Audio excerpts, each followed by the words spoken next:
Subscribe to the all-new HardLore Patreon now for early, ad-free access to every episode and an exclusive episode every month.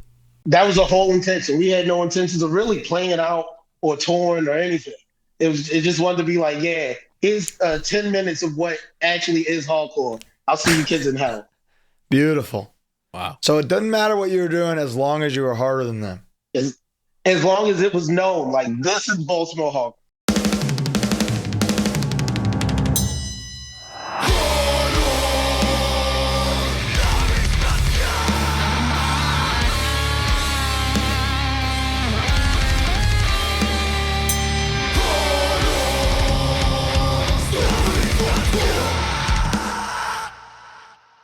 Hello, welcome. It's HardLore time. How are you, Bo? I'm doing very well, Colin. How are you feeling? I'm feeling all right. I'm feeling great about this guest we have today. This is years in the making. This is historical. This is groundbreaking. This is one of the most requested guests week to week we have, and I've been dying to have him on. One of maybe the most charismatic modern hardcore frontman, a man whose style is only surpassed by his talent. Oh, wow! Yeah, I know that was good, huh? That was good. But I'm not done. The future of hardcore music and the present of hardcore music. Let's be real. From Baltimore, Maryland. And end it. Please welcome Akil Godsey. What's up, boys? How are you, sir? I'm living fancy free. I can't complain. Fantastic. Welcome. So glad we finally got you here. How's your day? How's your week? How's your year going? It's been fun. You know, it's another day. I'm just glad to be here. Happy to be alive. Thanks for having me on the podcast. Of course. My day was sick. Like I was just telling you, I slept until 1 p.m., which is something I normally don't do. I'm normally up by 8:30, 9 o'clock without fail. So why the sudden, were you up late or what happened? Klonopin. I took a Klonopin and I slept for 12 hours, and that was cool. Tell me about Klonopin. This is new for us. So, I forgot we got two edgemen. So yeah. I believe Teach us. Klonopin's it's some type of anti-anxiety, something or another. Yes. But it'll put you to sleep. I guess that's how it lets you deal with the anxiety. You just go to bed. Are you an anxious guy? Not at all. But I am like a wide awake young man. Oh, I see. Yeah. So it's like me. It's like Ben. It's like me and Benadryl. Yeah, it's like a Benadryl or a Z-Quil. Is there a Klonopin hat man? There isn't. But if you eat 9 of them and drink a pint of whiskey, you will be asked to leave whatever establishment you're in. So you become the hat man rather than being visited by him. Shout out to the internet. I didn't know the hat man was like a phenomenon. Yeah. That everyone sees the hat man. I thought it was He's out there. He's out there. Have you ever experienced him? Yeah. Either of you? Wow. I've seen the hat man before. Like, so you grow up, I got hay fever or whatever, allergies. And, parents will give you a Benadryl. If you take it enough days in a row, or you're prescribed it to some degree, you'll just see the hat man. I can't believe you as an American just called it hay fever, because is hay fever common in Baltimore versus allergies? That's what we called it in my house. Yeah, we call it hay fever here. Dude, I always thought hay fever was like the most dramatic British way of saying allergies. Yeah. I thought you think you had an illness growing up. Your parents were like, you got the hay fever. I'm like, no! What about the crops? I'm excited to get into End It and how, your evolution as a frontman. But of course, I can't get there without first asking you about Malicious Code. Oh, brother, talk to him. Tell me about Malicious Code, Akil. So the Code was the first band I ever got the opportunity to front. Malicious Code, that was, I want to say 2014 to 2016, somewhere around there. It was like a thrash the guy that wrote all the stuff, Mitch. Do you remember that band Surroundings from back in the day? Yeah, of course. So Mitch played in Surroundings, and Mitch wrote all the shit. So Okay. it was like a thrashy, blackened, hardcore punk thing. I didn't at that point. I didn't really care. Someone asked me to be in a band. I got the opportunity to be in a band. Yeah. That was fun. But the code never did anything.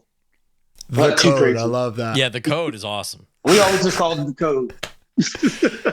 So was that wasn't something where you were like leading the charge musically and making like your dream band? Oh no, I mean, I can talk about it now. I would not necessarily get reprimanded because I'm a grown ass man, but some of my song, some of the motifs and themes, I can only write songs that about things I've experienced. Of course. So I guess sometimes some of my subject matter wasn't appreciated upon the group of kids that I was writing songs with. Because, you met me. This ain't a facade. I'm kind of out of my fucking That's real. mind. It's real. It's real. So, it just never clicked. Okay. But it was fun. The music was cool. I wrote a song about, I wrote that fucking song, Satanibus. Which I think is still one of the coolest songs I ever wrote because I was obviously smoking weed. It's brilliant. I love Satan. There you go. And Finally, that whole song. somebody puts them together. Somebody gets it. I wrote that joint. I took like Dante's Inferno and like transferred Dante's Inferno into like different degrees of like tough weed. I don't even think I actually did that in the song, but that's what I was thinking. Sure. And yeah. Well, I mean, listen, you're gonna have to write an ended LP someday, and that's a lot of songs. So Mm-hmm. you got one in the tank, ready to go. Satanibus can make a comeback. We will never. Breaking news. That would never. Okay. Dude, LPs are out. They're out. Yeah, people love EPs. Well, no, man. not the cover of the Malicious Code song will never happen. We're actually in the studio now. I'm going to record Thursday. I got to drop some vocals on Thursday. We are doing an LP, fucking finally. Well, that's breaking news. We'll get into that. We're done LPs being are in. hate breed. People We're done are loving LPs. What'd you say, bro? I said LPs are in too. People. Yeah. Yeah, it's time. So tell me about young Akil. Are you from like Baltimore proper? So I'm from like literally right at the city county line. Mm-hmm. Okay. So I mean, I got a Baltimore City zip code, but we lived in the county. Okay. But whatever is Baltimore is right down the street. Yeah. The zip code never lies. Yeah, zip code never lies. They show you where you at. Exactly. Tell me about the shows and like local bands and maybe some bands that came through that kept you coming back and that showed you that this was the lifestyle for you. I mean, like I can tell you, so you get I didn't really find hardcore until I was in high school. So of course you're younger, you see like other people in bands, and of course you're looking for community and friendship. So like if I was in class with someone and they mentioned they were in a band, I'll just go to their show. Yeah. But like I still knew because we all were on MySpace and shit. So shout out MySpace. So we knew about like a Lilu Dallas. You know what I mean? I don't know if you remember Lilu Dallas. Oh, that's like a great name. My though. America I watching know Tigers the die, character. like metalcore shit like that. And of course, there's Stout and fuck. So Stout was something you were already familiar with in high school. Yeah, Stout. Because that's the gods. That's fucking, Baltimore. That's Baltimore OGs right there. They're the Beatles of Baltimore. Yeah, in terms of this like hardcore shit. Yeah. Yeah. Okay, so that what were some like do you have memories of specific shows you went to of like moshing for the first time, experiencing the iconic Baltimore violence? Really, it's a violent moshing scene, and you are a violent mosher. So I want to know about. I've never seen it. Is that because you broke your arm doing your signature cartwheel at the sidebar? That shit was awesome. Dislocated my elbow. That was nuts. That was a good night. Anyway, I don't even think that slowed me down in all honesty. But I don't know. Tell me Like about those early memories at shows and you go to the moshing hard. So like growing up, there was two different sides. You had the sidebar hardcore scene. That was a lot of the skinheads and like the punks and the older kids. And then you had the art space. And then the art space was more college kids. You know what I mean? Yeah, shout out art space. But more college kids, more contemporary style hardcore shit. So I mean, like, I didn't really know that difference until I got older. But the art space was so fucking small when before it moved to the big room, it was all violent. There was no choice but it to be violent. And mind you, it was the best. I was 17 when the TUI demo dropped. We were on the bus the other day. I was talking at Gem about it, how small the art space was in relation to how much we loved that Trapped Under Ice demo. Yeah. Like there was nowhere to run. Right. Of course, you go to the sidebar, you see Stout. It's to be expected. You know what I mean? That wasn't necessarily like crazy, wild, violent mosh for me because there was a place you could leave. If you got stuck in the front of the art space, that was it. Oh, it's game over. It's game over. You're getting smashed. I've seen it. Yeah. I've seen it firsthand. And then like the Talking Head, I was around enough to go to a couple shows at the Talking Head. The Talking Head was formerly at that time the original Auto Bar location. Oh. And it was on the backside of Sidebar. So like there used to be an alleyway that connected Sidebar to the Talking Head, and you could just like go through the cut through and get back and forth to it. Beautiful. Because there'd be two shows at the same time, two different scenes. Wow. So you're deep into high school when the TUI demo comes out. Yeah, I'm 16. So I was late 16 years old, early 17 years old. So yeah, in that. So we're the exact same age. So that hit us at the same time, same point in our lives, and changed everything. Like the world stopped. As a local band, how was connecting with that? I mean, we still talking about it right now. You know, like I still think Justice is one of the coolest guys I ever met. 100%. Like you wrote that? Yeah. Damn. That's crazy. That's fucking crazy. Jared will text me and I'm like, oh shit. Did it change things? Did it alter the direction of other bands? So it didn't change Baltimore, but it did give a caveat out of the old school way of handling the hardcore shit. Because like the older guys had to take a step back and recognize like, yeah, you're who you are, but there's a thing happening right here, right next to you. And obviously we saw that worked out. Beautiful. Yeah. I mean, it all came together eventually, like the mutual respect between the guys in Stout and Next Step Up with TUI now. It's like all just one big, beautiful, contemporary, blossoming place. It's all Baltimore. That's the thing. We may not like each other, but it's us against you at every step. Exactly. There you go. And Ended is such a big part of that now. Yeah. And it's like, it's really cool. It's been cool to witness like in real time the way that you guys have taken the torch and become like the active Baltimore band. Like you guys are flying the flag for Baltimore in hardcore the most. Yeah. Thank you. It's just great to see. It's such a special place, and hardcore is so unique there.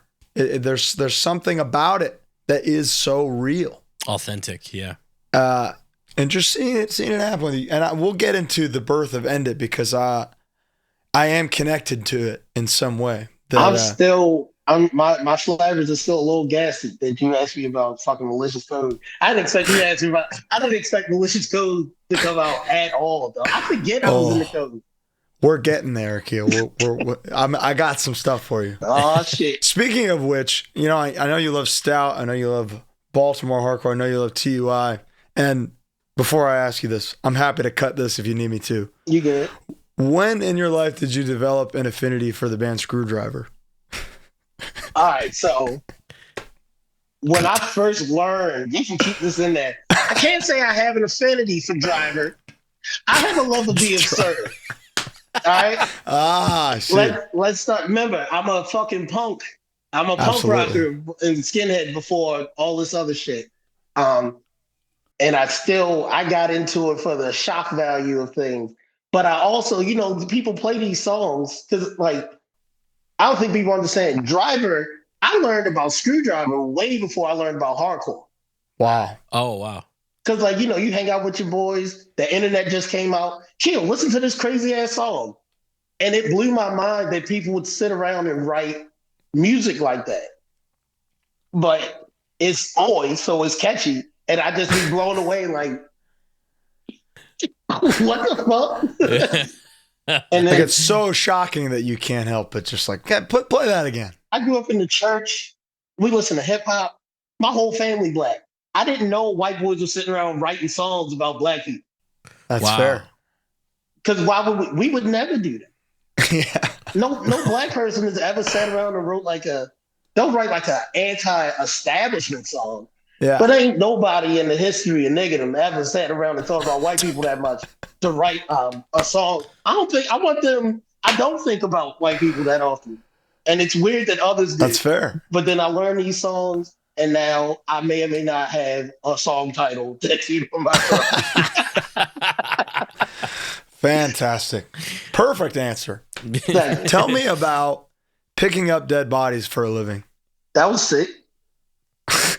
I enjoyed that job. I did that during the pandemic. Really? Yeah. That's a scary time to be doing that. In what capacity? What were you? So I was an agent of the state of Maryland representing the State Anatomy Board. The State Anatomy Board is if you pass away unexpectedly and don't have funeral arrangements, but you also, like you were just sick. If you were sick and passed away, and you didn't have the money for a funeral and sometimes, or like judges needed to be held, you go to the State Anatomy Board. Or if you donated your body to the State Anatomy Board, I would come get you. Wow. Yeah. There might be some people that are ready to go just at the chance that you might come get them. I mean, people are odd. So were you going to like, oh yeah, we gave this old lady had a wellness check. Turned out she passed away. You're doing shit like that. And then like you walk in and it's like, oh, this woman has sat in this chair and been dead for like a week and a half. Wow. Sick. Cool. So that's that's a dark thing to see during a dark time. Mm. But somebody's got to do it. Yeah, but I never viewed it as like dark.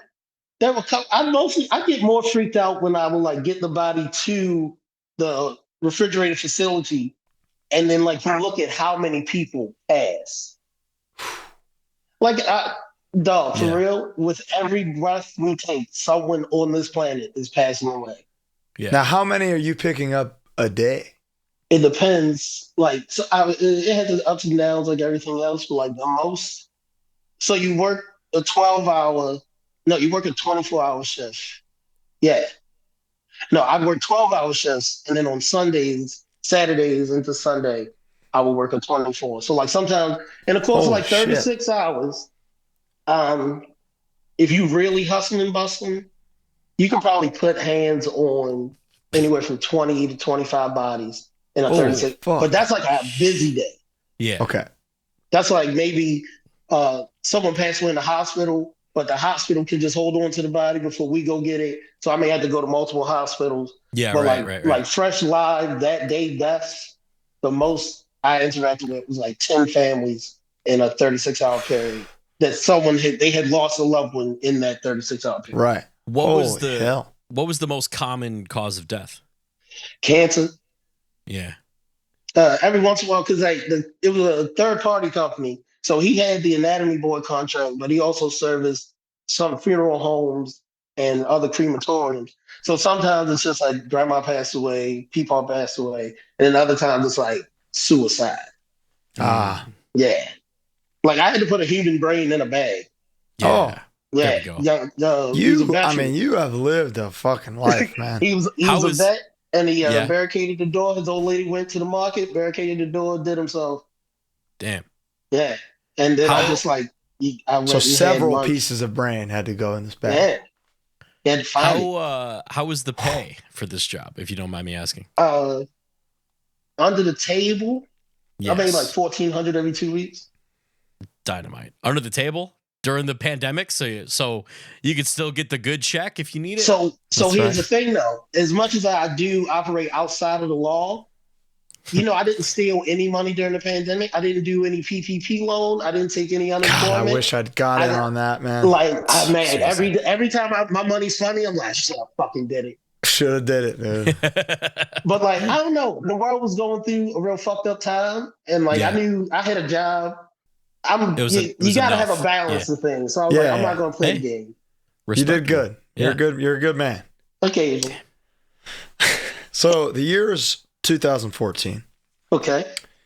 We're at the Charm City Art Space. Yeah.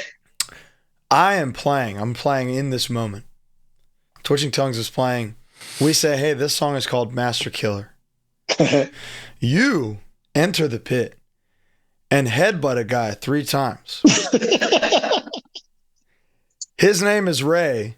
Yeah. You met him that day, and now you play and end it together. Yeah, that's true. That's beautiful stuff, man. Holy shit. So I'm obviously I've been having a drink or two with Mosh, and I'm pitting hard as fuck. Now Ray, I never met Ray before, and Ray's of a similar ilk to us, but he's a much nicer guy than we are, especially at that point in my life. I'm gacked up, whatever. And Ray was like, man, you really going for it out there. And I had thought it was like, the fuck away from me. God, I love bringing people together. It's beautiful. Like, I didn't know. I've done that to a couple guys, and I've apologized to them since. I'm from here. Yeah. Like, I'm polite and friendly to friends of friends. I don't know you. So how soon after that are you friends with Ray? Shit, even when I showed up that first day of Malicious Code of End It rehearsal, because I wrote Give Up the same day I joined the band. Okay. Shay walks me into the room, and I'm like, I know you a little. Like, I knew these guys a little bit just from like, I just started working at the Otto bar and like hanging out. I just moved into the city proper. Because where was I living? I was living with some woman. But so yeah, about like 4 years after that. Okay. Wow. So End It starts. You said Shay walked you into the room. Does End It start associated with Flatspot? Yep. Beautiful. Oh. So obviously, Che. Shout out Che. Shout out Che. Me and him.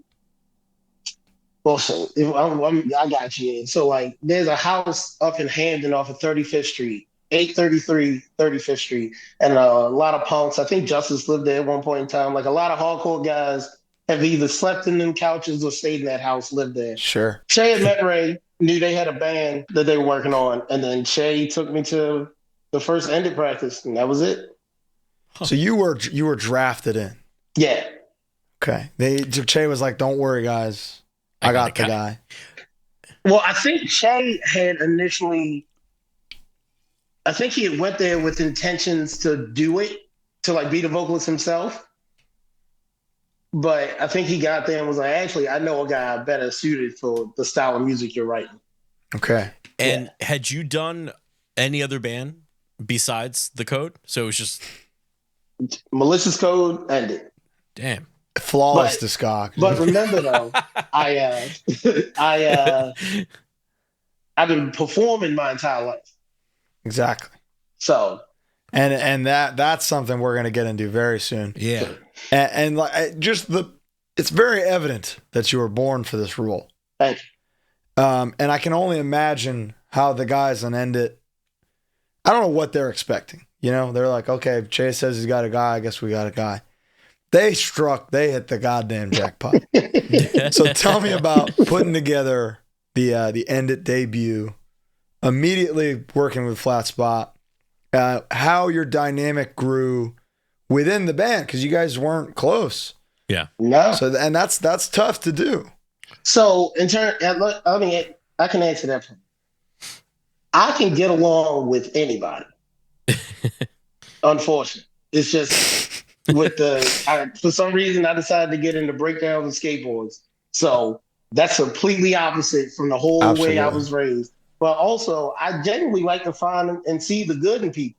So, like, these dudes are fine. You guys drink beer. We obviously all like the same bands. Let's just make music. Like, one of the biggest compliments I've ever gotten from the homie when I found out my daughter was she was being conceived. She had been conceived. Her mother was pregnant. Um, I was expressing like a little bit of anxiousness and nervousness, and he was like, "Kill, you're just dumb enough that what you're talking about won't affect you." And he's never been more correct. That's beautiful. Like I never even considered having to assimilate to the group or like, do I like these guys? Do I not like these guys? They already played the songs. I'm just here to write the songs and sing the music. I never even considered what they had going on in life or like who they were as people. These are just the guys I make music with. That makes so much sense. And I have witnessed firsthand I guess I wouldn't call it assimilation, you're right. But just it's just authenticity. I just show up being me. So that first year as a band, did you guys play a ton? Did you tour at all? How real did it get? I believe within that first year, because Shay really facilitated. At one point, you could have called Shay our manager. Like our first show was with the Cro-Mags at the Wind Up Space, and they had fucking Mackie on drums, AJ Leeway on guitar, Craigerhead on bass, and JJ doing vocals. I'm reading lyrics off of paper. Like we had just wrote these songs like 2 weeks prior to that, and we opened that. So like that's as good as it gets. That puts you on a great spot. Yeah. And Shay really held our hand and helped us get the EP out and all that. But in all honesty, I don't remember the first couple years because like Ray had to stop drinking. But I was working, I'm bouncing at the Otto bar. I was working at another bar here and doing all these other things. I had a kid on the way. So like, I don't know. What were the expectations internally of End It at first? So the only thing Ray and I wanted to do was be the hardest band out of Baltimore because the band at the time that really got that Baltimore title did not deserve it. Say no more. So that was the whole intention. We had no intentions of really playing out or touring or anything. It just wanted to be like, yeah, here's 10 minutes of what actually is hardcore. I'll see you kids in hell. Beautiful. Wow. So it doesn't matter what you were doing as long as you were harder than them. As long as it was known, like this is Baltimore hardcore. And mind you, at that point, that's like 2016. That's like, Proud Boys are doing their thing and motherfuckers are feeling emboldened. I'm skinhead. I'm hanging out with this crew back home. And like we were putting belt to ass on niggas like straight up. Like it wasn't a joke. It wasn't a joke. And you did it. It really bothered me to like, wow, I'm putting my freedom and my life on the line and shedding blood. I'm shedding blood, sweat, and tears. And motherfuckers get to just say, oh, we from Baltimore. I ain't never seen you before. If he was really out there with us, you'd be beating people the fuck down like we are. 100%. You don't come out to the bars. You don't go to certain shows. I don't see you nowhere. You not doing what the fuck I'm doing. Wow. That's all it was about. That's all it was about was just being like, nah, there's a whole lot going on that if you came out and functioned, you would see. Wow. Outstanding. And my God, you did it. Now, am I in my mid-20s and got a kid? Yes. Was my behavior very irresponsible and immature sometimes? By all means. Ain't no fucking Nazis in my scene. At all. And you can comfortably and confidently say that. You're not coming around here with that bullshit. Period. As the number one Baltimore Screwdriver fan, you can verify. Verify. Wow. We love doing that. We still do that goofy shit sometimes. Because, it's all rooted in being an asshole. I make no qualms of who I am. I'm not a good person, so it's fine. You'll get over it. I'm not your fucking authentic. I'm a grown-ass man. I earned this. I'll be however the fuck I want to be. Outstanding. I love it. Now, how far into End It's career do you get into start singing the oldies before the set? Maybe 4 songs in. Wow. Like 4 sets. Oh, okay. So very early on, and I now know for a fact you don't know which one you're going to sing before a set starts. Never. You just have this unbelievable internal catalog of lyrics and melodies in your mind? Oh, yeah. Like, I can, I mean, obviously, we never ridden around on tour. You can just put a song on. If it's a popular song, I probably know it. Yeah. Wow. Across all genres. So if you were on that show, Beat Shazam, I would might beat be able Shazam? to beat Shazam. Unbelievable. Seriously. Beat Shazam if you're watching. I've got the guy for you. Wait, So- where would you say that comes from, Akil? Is that like you just grew up listening to the radio? Yeah, just growing up. So my old man was born in 49 and my mom was born in 57. Like, my dad had me when he was 41. Wow. He was 41 and 9 years away from retiring from the steel mill after 30 years. So I grew up with old people. I went to a Black Baptist church. My grandparents were born in the 20s and I knew them. So, like, Right. of course, we got the radio, we got the hip hop, it's the 90s. But, like, I would come home and Lou Rawls was on and Prince, and we listened to the classic rock station because my old man told me growing up, there was no specified, like, this the hip hop, this the R&B, that's the country station, this is classic rock. It was just the Just radio. music. Okay. So you get an appreciation for all styles of music. So you're a student of the game, I like music. period. Like, you know how you be on, like, OkCupid or Hinge and Tinder or some shit, which I don't use, Mom, if you watch, and I don't be on that. He But doesn't do that, Mom. I don't. I talk to him in real life. But if you on there and you'll see, like, I like all music, but not country, it's like, Right. yeah, fucking cornball. It's You corny like shit. all music. I just like music. So your hypothetical bio. So your MySpace music section went absolutely insane. It's a mess. What else did I have to do? It was 8 years long. Unbelievable. Would you say you like touring? I do it. I do it. That's a great answer. Front page. I do. I do. I mean, so obviously you boys have toured. Your first tour, you pumped. Yeah. Your second tour, you still pumped. Yeah. Your eighth, ninth tour, Just tired. God damn it. Just want to go to bed. What is the band dynamic like by this point? By the time you guys are like constantly steady touring, who's the little fucker? Who's the sleepy guy? Who's the dad? So Pat Martin and Chris Gonzalez are mutually the dad. Okay, that makes sense. Occasionally, Pat Martin is your weekend. Oh, interesting. You see Papa Pat on the weekend. He got shit Okay. to do during the week. But Chris is always dad. He's keeping the ship afloat. You got me and Big John. We're rip rolling, buddy. I'm a little bit. I have to be more responsible than Johnny because I am representing. I'm the face of the band, whatever. So Yeah. but me and Big John are a problem. If you're gonna have a problem, it's probably gonna be out of me and Johnny. And Ray, ever since Ray stopped drinking and like he started to deal with some of his personal issues, Ray show, he's just there. He's really in his head. Okay. Yeah. He's just thinking. He's thoughts. just thinking. You heard the riffs. I've heard him. So he's the riffman. He's a riffman. Okay. Like Ray, I remember one of our first tours, I'm hanging Ken out with Riffy. Ray, and he's just like, he used to do this thing called mouth guitar, where he was like, yo, I got this riff, he just beat all the time. You got to do it. You gotta do it. I mean, we're And maestros. he mentioned the term tremolo picking.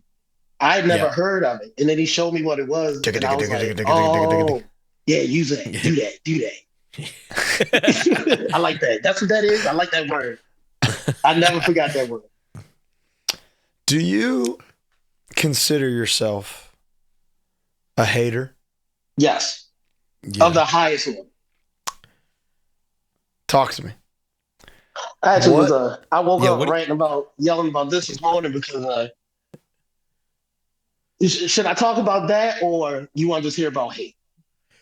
I want to hear what you've been hating lately. Yeah, I want to yeah. hear what you started hating. Yeah. So I want to hear about hate in general. you boys got the internet. You're right. Sure. Oh, I'm all over it. I'm scrolling, doom scrolling, brain rotted, don't care. I learned about this thing called an everything shower. Yeah. I didn't know that was a thing. I'm gonna say I only saw Caucasian women talking about it. So I guess it's like there's like levels to showering. I was not aware.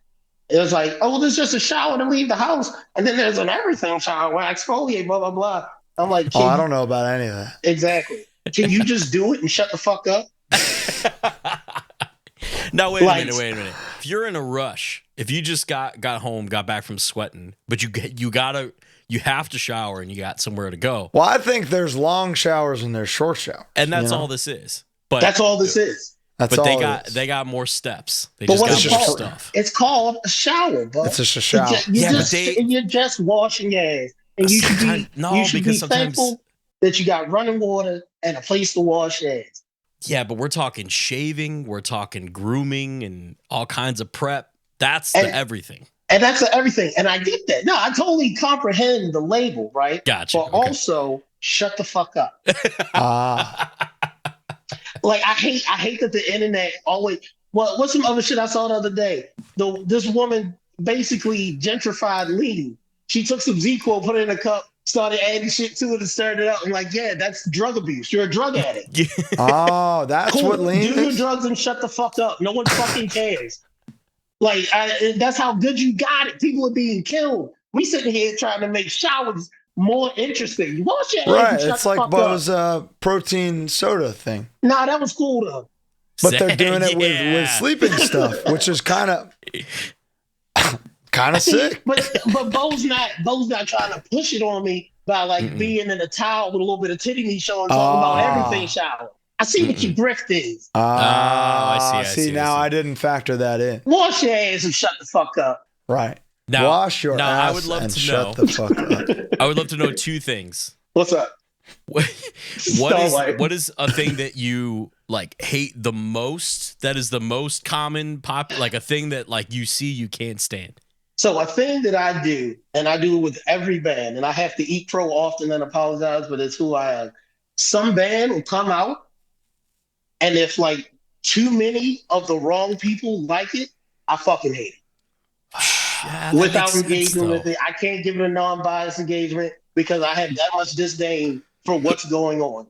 Sure. You know? I mean, that is a tale as old as time where sometimes the fan base misrepresents Ruins what you're hearing, you know? But that's as a typo negative guy, sure, I can't stand for what the majority of that world is. Yeah. Like that's not your bag. It's not my bag, but the tunes are the tunes. When you feel that way about a band and then like 10 years later something happens and you go, I knew it. I knew it. Well, it won't just be about a band. Or it sucked, yeah. It's always like about a guy too. You know what I mean? Like I'll meet someone and everyone's like fucks with this guy, but something in my spirit is like, nah. And then you find out like, oh yeah, he trying to put his penis in girls when they sleep. I knew something was wrong with it. I knew it. And or even worse, when I go to press a motherfucker out, and then people like, no, don't do it. Why'd you do that? And then years later, that person got comfortable. And when I should have broke his hand, you guys didn't want me to break his hand. Now he's using his hands to commit atrocities. When I could have took his hands away. Is it not every time? Every single time? Every single time. Okay, now the opposite of my question. Yes. What's something that you fuck with? Something maybe that you secretly fuck with that you should hate? Bowling? Love bowling. Bowling is one of the things that I wish so badly to be good at. I'm so bad at it, dude. You would not believe. You would not believe at it. How awful. I have in my life gotten a gutter ball with bumpers. You just bounced it over. You wouldn't believe it. And the thing is, you two are sober. Yeah. No pictures of beer. Yeah. You just. So, but it doesn't go where I want it to go. Dude, I took one of the gym classes you could take as a junior or senior in my high school was off campus, and for a couple months you would go bowling. Yeah. Every day you'd go to a bowling alley. I should be great And if I score near 80, I'm like, holy shit, I had a good game. You guys just got to come bowl with me. I would love that. So you've hit that. Have you hit a turkey 3 strikes in a row? My highest game's at 289. Oh Holy my God.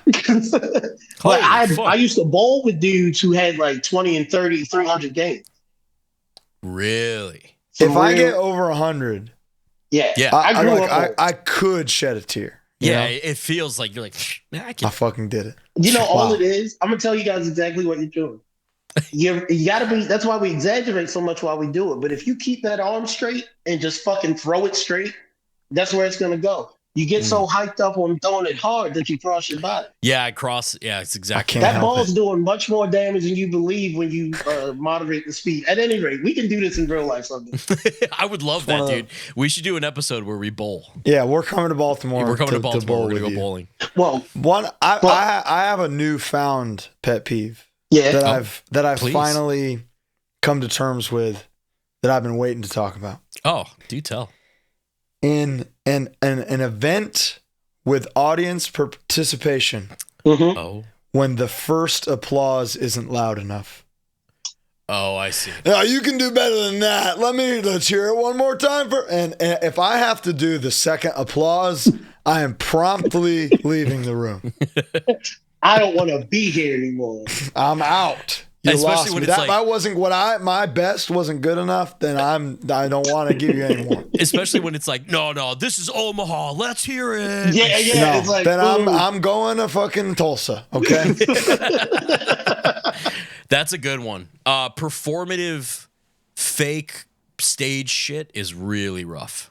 Yeah. Like choreography and whatnot. No, like speaking, just like the bullshit. You tour with the Oh, yeah. band, you hear a lot of the same shit every night, and I Sure. hate that. I don't want to hear the same. Okay, but also good on you guys because that would imply that I'm watching the other bands on tour. Oh, Well, You one thing know? I will say, Even on the Drain tour, like I all excellent bands every night, and like when a new band would hop on, definitely watch them out of respect the first night. But like you know how it is, I need to shower. I maybe am not eating well. I'm dealing with something, but I do still feel bummed that I didn't watch Terror every night. yeah, that's a That's cardinal fair. sin. That's one of them for sure. that's fair. That's one of them. Uh, Like I was legit, like I'm so actually tired. But fuck, I want to go see Terror. Shout out Scott Vogel. Shout out my team, Truly. Jordan, Nick The Jack, greatest. the greatest. Mhm. Well, that's tell me about balancing touring with such incredible bands and fatherhood. The mother of my child has a baby, and I have a little girl I occasionally talk to. It's unfortunate. There's Yeah. really no balance. You know, like she's at the Yeah. point now I can FaceTime her, I can call her, but Yeah. like, you know, time marches on. What you gonna do? Yeah. So when I come home, I make time to go see her. But other than that, daddy's out here living his life. It's hard, but I do think as she gets older, she will see what you've spent your life doing and like what you are building for yourself and appreciate it. Because I was there. I've never been.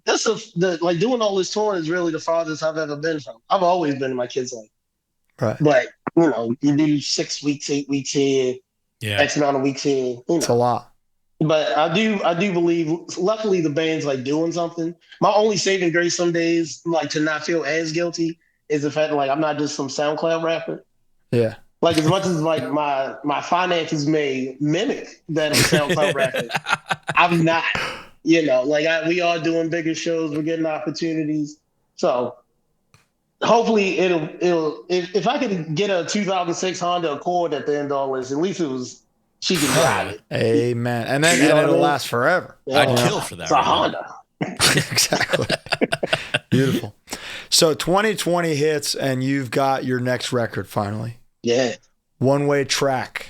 Woo. Big record for you guys. You played off it for years, but also you had a little pandemic in the way.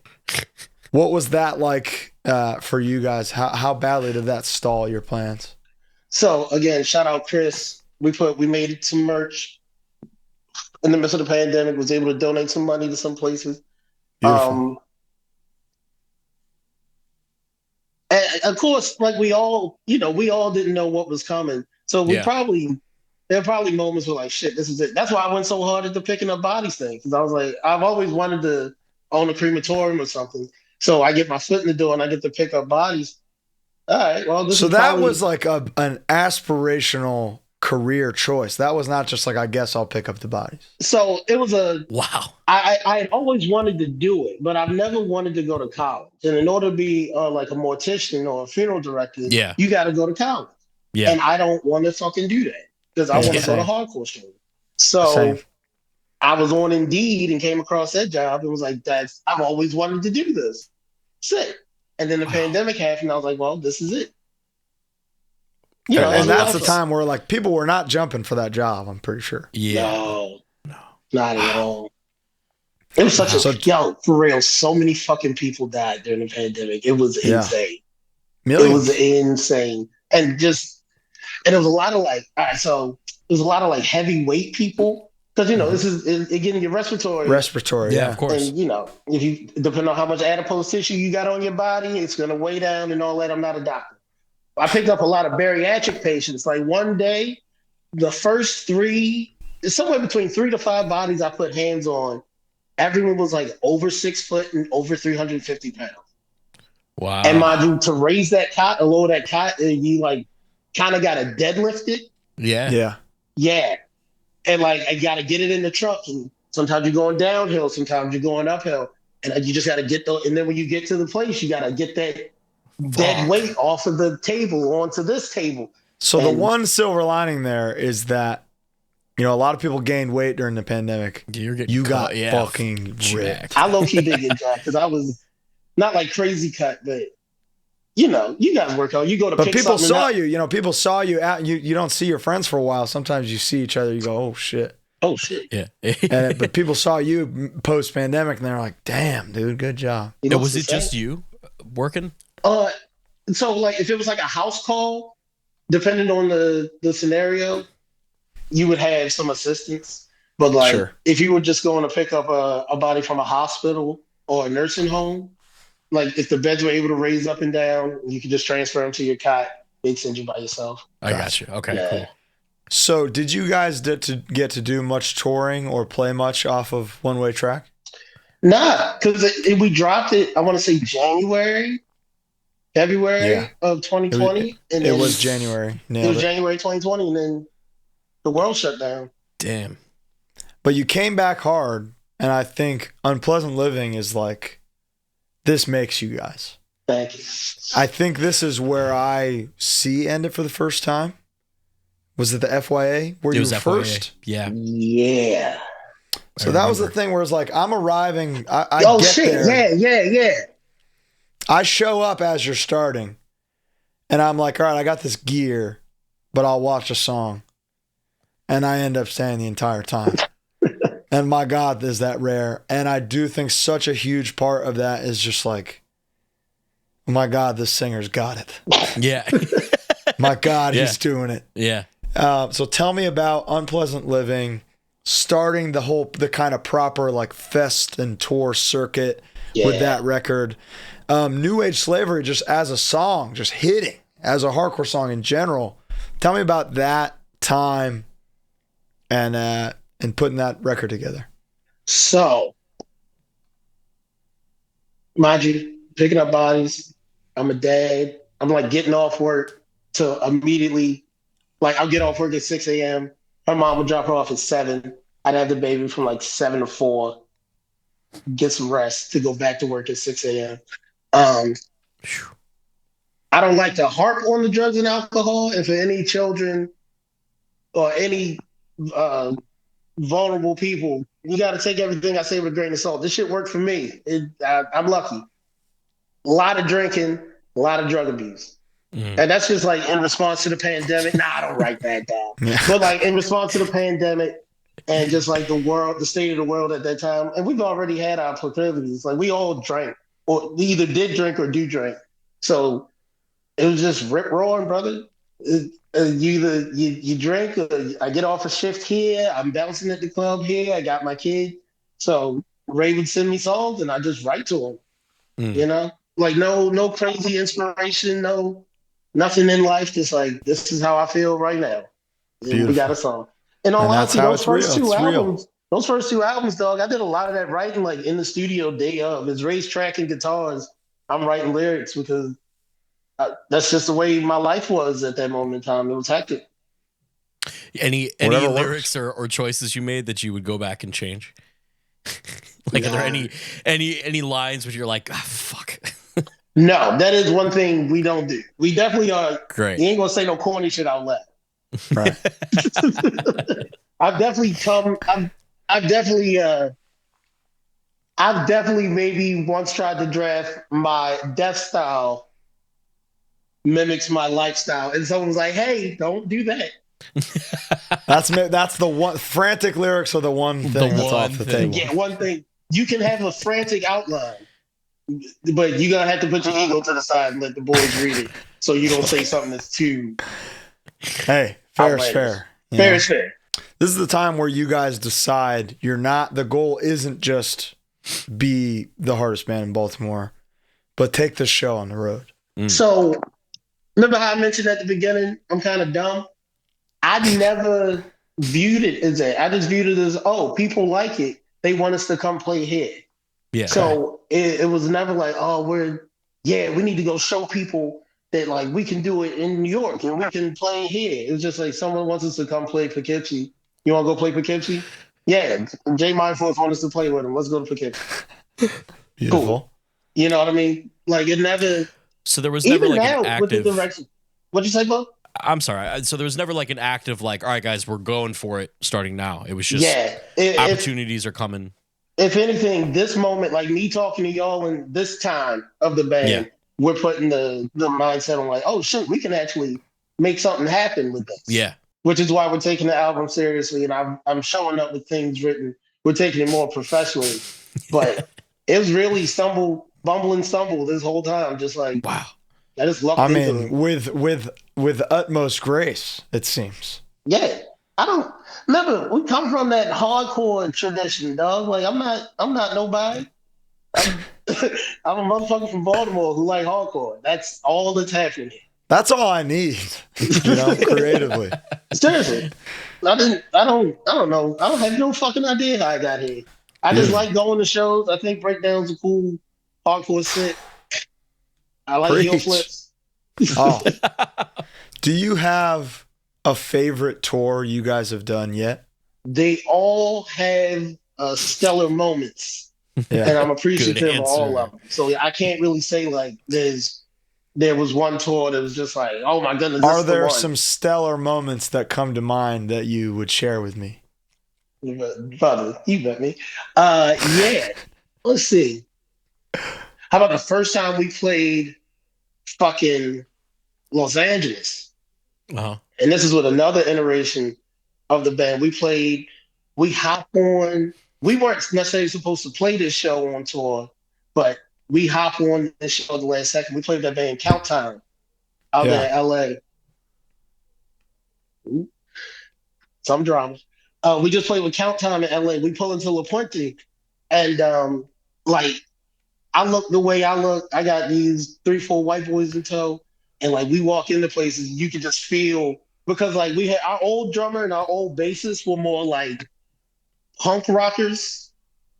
As opposed to like hardcore. So Chris was not an original member of the band? No, Chris wasn't the original drummer. Wow. Yeah. No, Chris was on that first West Coast tour. But like our old bassist, he wore like leather jackets. It was just himself. He's just like a regular punk dude. But like you could feel it when we walk in the room, like the fuck is going on here? Oh. And that night somebody, like these two women tried this. They saw one of our dudes walking back to our hotel room. And like they came up, started knocking on the door, and they were like, open up, we trying to get in. And this went on for like 10, 15 minutes. And then like they tried to push through the door and like they walk away. And like we peek out the door to see what's going on. There's like two guys standing there with the two women and they all huddled up, like trying to get in our room. And now me telling you this is secondhand because the whole time I'm laid up in the bed, half sleep, half awake, talking about fuck it, let them in. Wow. And Chris and them were like, They were. It's funny in that moment. They were definitely mad at me. They were like, "What do you mean?" I was like, "There's too much running around. Y'all need to do it. Lay down. If they get in, they get in. Fuck this shit. I'm tired." Like, that's one. Okay. Yeah. Damn. Wow. What's what's a more recent one? I kicked a kid off stage in London. That was fun. Love that. I Sometimes you stomped on gotta a do kid. it. I stomped on a fucking goober at Outbreak. You know the kids do that army crawl bullshit. Don't do that when I'm playing. Man. No. Speaking of, have you seen what Drain have popularized? What they recently? did. Smart. People doing the row thing. So he tells everybody to jump on the people rowing, and then the whole crowd is just dogpiling. It's just a That's big pile. so sick. It's brilliant. Wait, kids are rowing to Drain? Yeah. God damn it. It makes me so mad. It's like a metal thing. And yeah, that's a metal thing. Totally. But then because, gatekeeping is at an all-time low and more people are going to shows, you get this crossover of behavior. See, and that's completely opposite of what we traditionally have done as hardcore kids. Like my nephew the other day, he bent down to tie his shoe, and instinctually I just stood in front of him. And he's like, "What are you doing?" And I was like, "Oh, shit. Somebody's going to kill you, man. Somebody's going to get You can't do trampled out here." Or at the parking lot where your father's car is. Exactly. Like, that's just good though. instincts. Yeah, that's So good what, instincts. Why would you sit on the ground while a band is playing? Yeah, exactly. So it's saying, why would you army crawl across the stage? Especially after I've been hawking loogies on it the whole time. Yeah, that's nasty. Yeah, there's like spit and sweat and shit on the front head. You wouldn't believe the way I can rock it snot. Straight up. You should not put your hands on this stage if I'm up there. Also, the way you go to give, when someone gave you the mic when you were younger, you kind of embraced it. You took it. But we're here together. You didn't grab my wrist at full speed. They're animals. Yo, a motherfucker, that's fucking drunk piece of shit in Hamburg, Germany. Yo took a gable grip and tried to yank me off the stage. He grabbed my ankle with like a gable grip and fucking. Oh. I got a few of those that some people can back up. The thing that I can't take now that's happening a lot is people grabbing my shirt and pulling me. Dude. I'm going to strike you as hard as I can. Yeah, don't pull the shirt, man. I really like this shirt. I love that. That's why I'm wearing it. I'm specifically like, look how cool this fucking shirt is.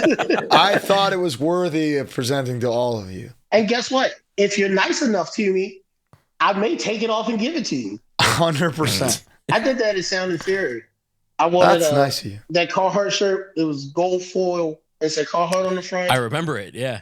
And I was walking around in it, and Skip was like, "Yo, can you take a picture?" And I said, "Sure." He's like, "I really fuck with that shirt." And I was like, "You want it?" And he's like, "What?" And I was like, "It's covered in dirt and it's gross, but you can have it." He can. What I'm gonna do? Go wash it? All you gotta do is not pull on your favorite singer's shirt, and he may just give it to you. I may just give it to you. If you ask nice enough, I'll probably say yes. I'll be giving. That's why they don't let me sell merch. If you seem genuinely enough, like you don't have any money, I'll give you a shirt. You'll just give it to him. Especially a young kid. All young kids. Now, don't fucking play with me. But if you had just enough money to get into the show, if you're a young black and brown kid, you had enough money to get in the show, and I'm talking 15 and under. If you find me, come holler at me. I'll probably give you a shit. That's beautiful. That's on the record now, so I'm sorry. That's out there. Yeah. You're gonna watch this in 10 years. Don't gang up Fuck. and have fucking 5 motherfuckers come ask me for a shirt at the same time. The answer will be no. But a one-off every once in a while, they gonna break the man. My dad's rationale so I was very honest growing up and going to the Cobalt Cafe, going to shows, was like, "Dad, I need $10 for a shirt. Trust me." And his rationale was that whatever it was going to be cheaper than something at Walmart or Target. So he was like, "All right, I'm happy to make you happy because it's still saving me money somehow." Yeah. Yeah. You got a healthy outlet. You're out of my house. You got Thank clothes. God. He still cannot believe straight edge. Really? Every day he's like, coolest thing ever. It's so fucking cool. It's so fucking cool. He told you kids how to do this. And he don't have to share with me, you know? Yeah. It's huge. My dad never got it. One time he got mad at me for swearing somewhere, like online or something, and he was like, "Why are you swearing? You're straight edge." Like he didn't get it. He thought it meant like Boy Scout, you know? Yeah. My dad used to do something similar with the skinhead thing. He would walk around being fucking skinhead. I'm like, me forgetting to do the dishes does not equate to. I don't know who you actually mad at right now. Unbelievable. We are so sorry about this interruption, but I've got to talk to you guys about something very important, especially you, Bo. Bo, you ever feel physically unwell, like you're not putting the right stuff in your body? I used to every single day of my life, and then you know what happened? What happened? I started indulging in AG1. AG1, this episode is brought to you by Athletic Greens. AG1 is the all-in-one daily multivitamin powder that you put straight into 12 to 16 ounces of cold water. Enjoy. You will feel yourself more energized.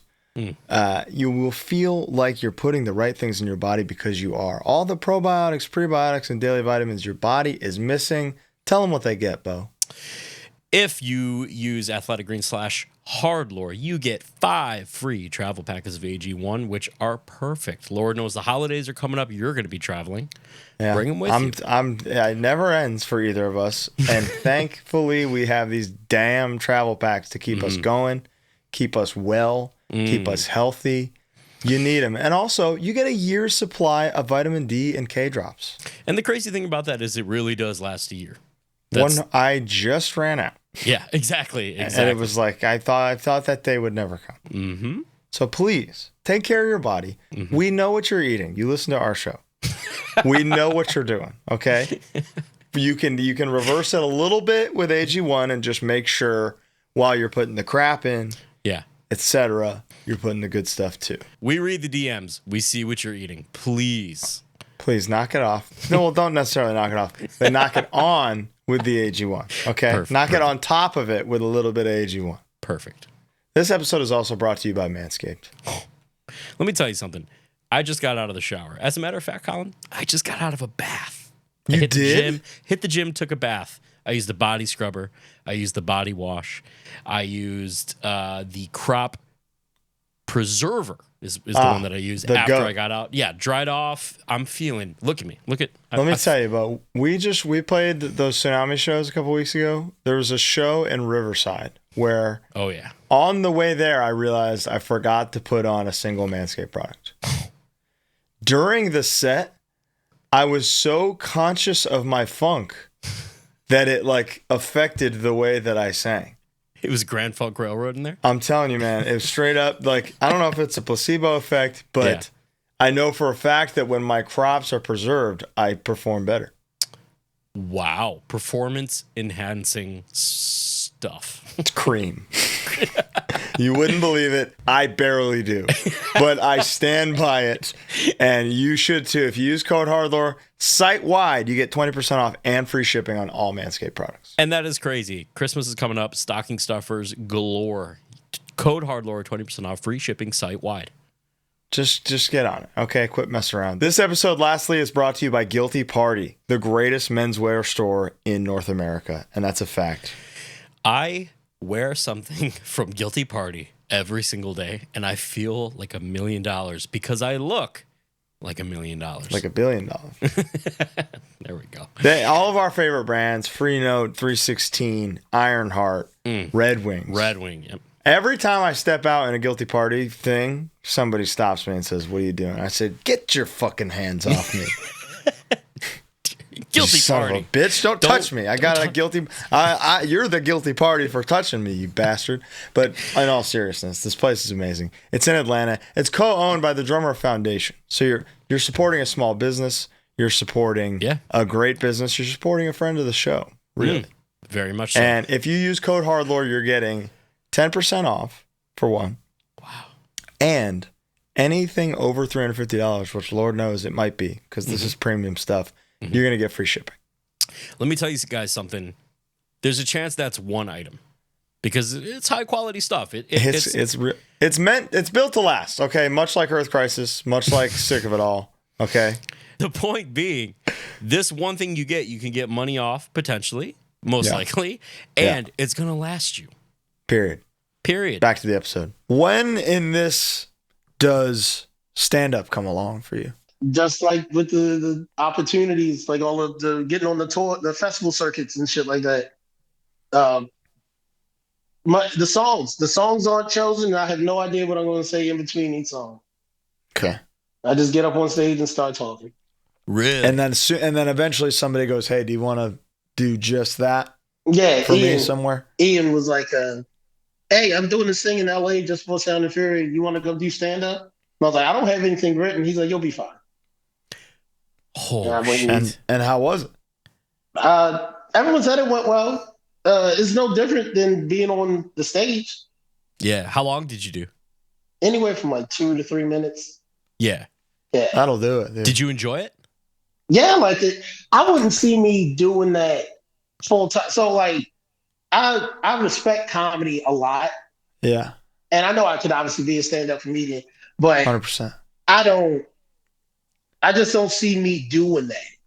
Yeah. There's a lot of people put in a lot of hard work and effort. And if the comedy world is anything like the hardcore world, I wouldn't fuck with me for you gotta start over. You gotta you gotta at least I also think appreciation.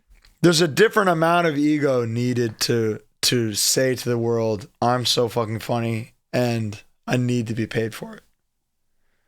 Versus I love music and I just want to make it, you know. I just like talking. But if someone wants to offer me money to be funny, I'm going to do it.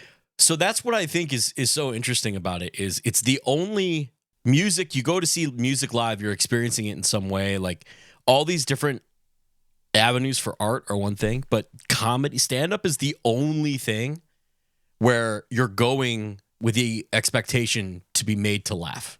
I'm gonna have the best fucking time. I'm paying you, and you better fucking make me laugh, which is kind of a crazy concept. Because when we're on stage playing music, I don't give a shit how you're feeling. Like you're here. If anything, I could see myself kind of doing a like Rollins spoken word type thing, as opposed to what is stand-up comedy. I mean, that shit is a lot of that is straight up stand-up. It's funny. So I would be the first ticket sold. Mm-hmm. What were you saying about? You do. I was saying Rollins had like a Comedy Central special. I remember, like he did way back in the day. Yeah, and it was dude. I think that is just a spoken word thing that Comedy Central aired as comedy because it's funny. Because it is funny. I'll probably end up doing more like a lecture spoken word type thing as opposed to like a come here and laugh thing. If the shit just happens to be funny, it's funny. But do you know what I think can never mix? Stand up at a hardcore show. Oh, we've tried it. We've tried it. You can't do it. This poor kid. They won't. They don't have the attention span. They're not ready. They're not in the space for it to laugh. They're in there for violence, and God, they should be. It ain't a time for laughter. It's like I couldn't even if I was talking too long in between songs. And some kid was like, "Shut the fuck up." I'd be like, "You right." This one's called. You know what? Though? I don't even know why I'm talking. This next song's called. Yeah. Is there a band you've played with or toured with that really made you feel like, "God damn, Akil, you did it, man"? Yeah. We made it. Well, we did those couple days with Gorilla Biscuits. And I got to like introduce myself to Civ, and Civ was like, "I gotta follow that." And I was like, "Sorry, bud." That's pretty cool. But also, you're Gorilla Biscuits. Like you'll be fine. 100%. Yeah. But that one, and when we toured with Suicidal Tendencies, and that it was like Huge. H2O, Suicidal, Judge. That tour, that really secured like, oh wow, hardcore rules. Yeah, it really does. Yeah. I know you did at least a show with Life of Agony, which was that full circle after listening to them on the jukebox at the Blarney Stone? Hell yeah. How you know about that? I don't know. What you know about singing LOA at the Stone at max volume? Pissing everybody off. But we're fucking 15 deep in this bitch. Who won it? Exactly. and then you're playing with them. Yeah, and then we played with them. Yeah, that was badass. they came back to Baltimore a second time, and we all like was sitting in VIP, just like screaming from the side of the stage. And yeah, it was funny as hell to see like the other people in the front because it's like a little separated, and people just looking at us like, "Who the fuck? What the fuck is going on here?" Because it's like six dudes and three girls just screaming LOA hard as hell. I love like that. That's what it's all about. Yeah. Beautiful. Now, tell me about this LP that we got coming. So what can I expect musically? What is the moshability on a scale of 0 to 10? And when can we expect this? So right now, it's looking like slated like we'll be done late January, early February. Like think everything will be tracked and recorded. Anywhere from 12 to 14 songs. Damn. Yeah. Big boy. That's I believe. Yeah. There's a cover in there. Beautiful. And like the band we're covering is look at it this way. I literally got permission to cover the song. So yeah. Moshability, no exaggeration, 7.8 out of 10, maybe even an 8.5. Trying to be humble. That is, I really, the humility there really, but this the humility matches the moshability, and I really respect that. Like I listen to him and I'm like, yeah, fuck. I don't listen to him like, oh man, I hope people like these songs. I'm like, yeah, I'm gonna be on the road some more. Okay. Cool. That's what's up. I like that. Ooh, that got me. It gave me chills a little bit. That was good. Yeah. Next time we're all around each other in real life, holla at me. I'll let you listen to it. I would love that. I do think it's time. The people are ready. We're ready. I'm excited to see just what this thing does. Yeah. So the potential for End It is the sky. Has End It been to Europe yet? I just came home from Europe a week ago. Talk to me. How do you feel? We were with Flatspot World Tour, Life's Question, Mortal Form, Us, Speed. Am I missing it? I don't know, but that's a hell of a tour to do. My bad. Europe and the with. Motherfucking Whispers. Shout out Whispers. Oh, yeah, Whisper. Yeah. Incredible band. Some of the best dudes. Tell me about that tour. Tell me about your other times going to Europe. How are your experiences there? Yeah. So this is our second bus tour, and that was cool. Huge.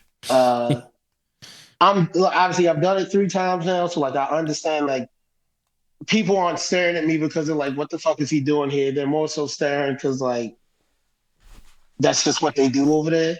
Yeah. It's just accepting different cultures.